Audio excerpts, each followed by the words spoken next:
it's Leo and it's time to talk about episode 27 from Tropical-Rouge, which was very interesting, very fun, and I feel like this was essentially a Manatsu episode, but at the same time it didn't really follow Manatsu's energy.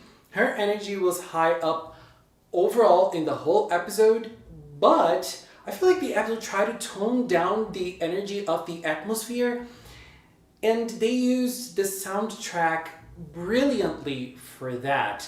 Like, they really gave that mysterious and weird atmosphere that sometimes the narrative was asking for, even though Manatsu was screaming and crazy most of the time. So I think that was a smart move on their part. And I also think that this was another one of those episodes in which they were able to work with every character very nicely. And I really appreciate Tropical-Rouge for that, because I feel like this is not something that all of the seasons can do. And even Tropical-Rouge sometimes isn't able to do this. But for the last few episodes, I think they're really hitting the mark. So as I said, I think that this was essentially a Manatsu episode. So we have this whole scenario of the girls going to the aquarium to see the dolphins.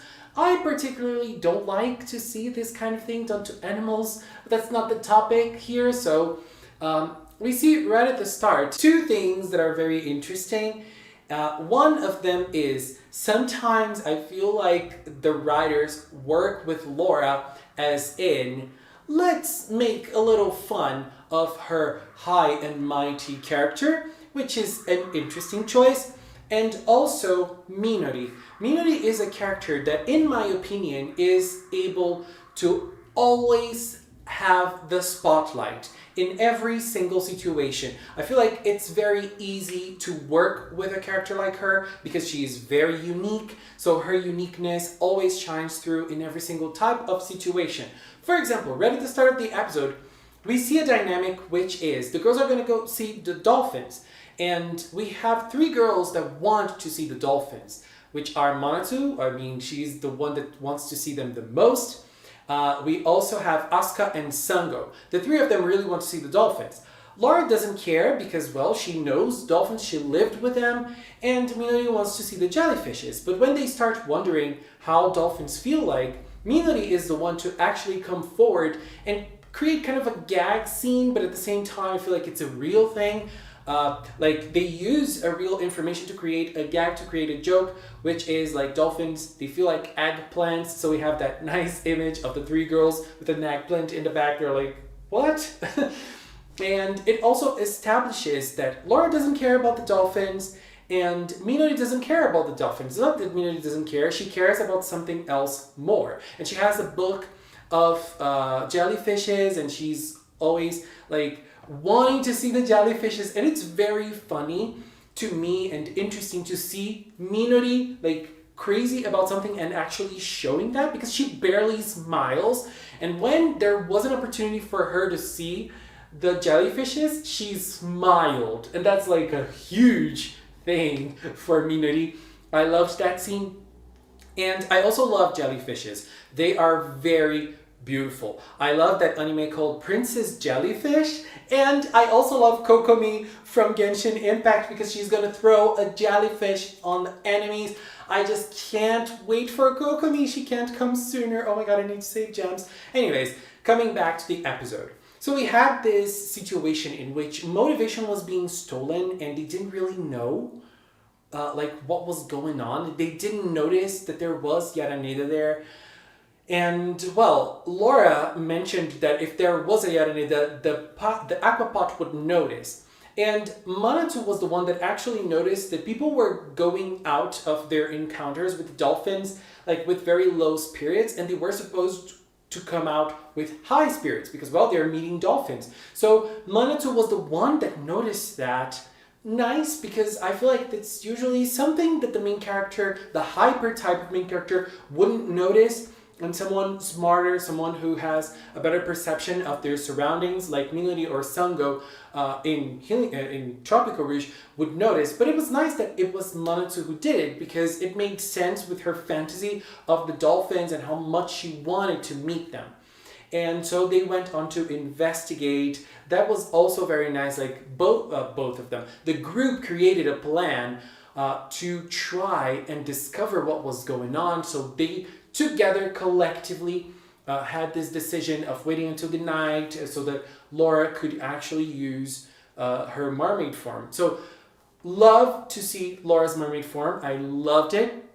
But I'm forgetting to talk about other things. We had the dugong scene, and also like how dugongs are related to mermaids and how close they are to mermaids and why they were mistaken by mermaids in the past.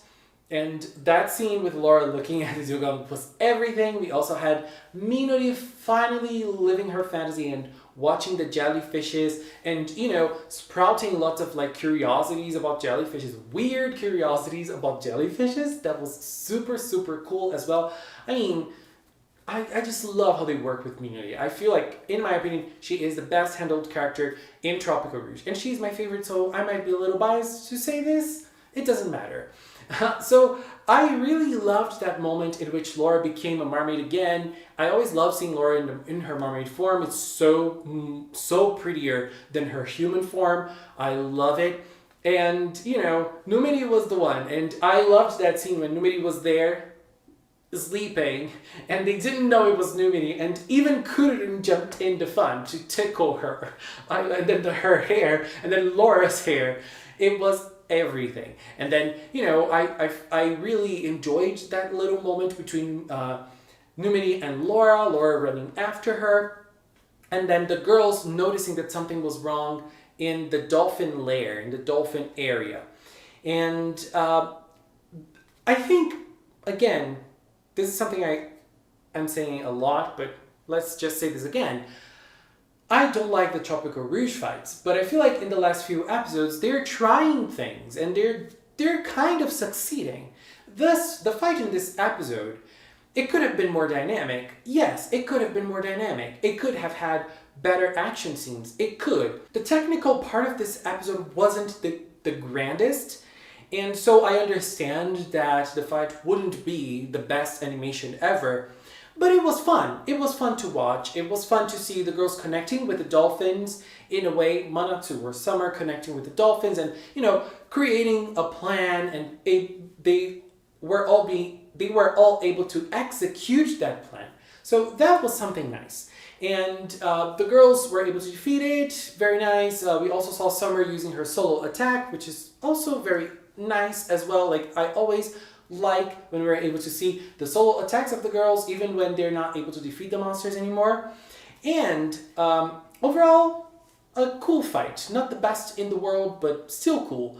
And I liked the ending of this episode a lot because, as I said before, we had at the start established that Manatsu, Asuka, and Sango were the ones who wanted to see the dolphins. So the plot didn't force the 5 girls to be together when they were meeting the dolphins. No, they were able to have the 3 of them.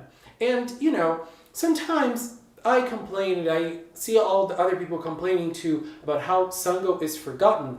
But I feel like sometimes they are able to work with her. This episode was an example. Like, she was always in dealing with people, and she was always expressing her opinions, expressing her worries.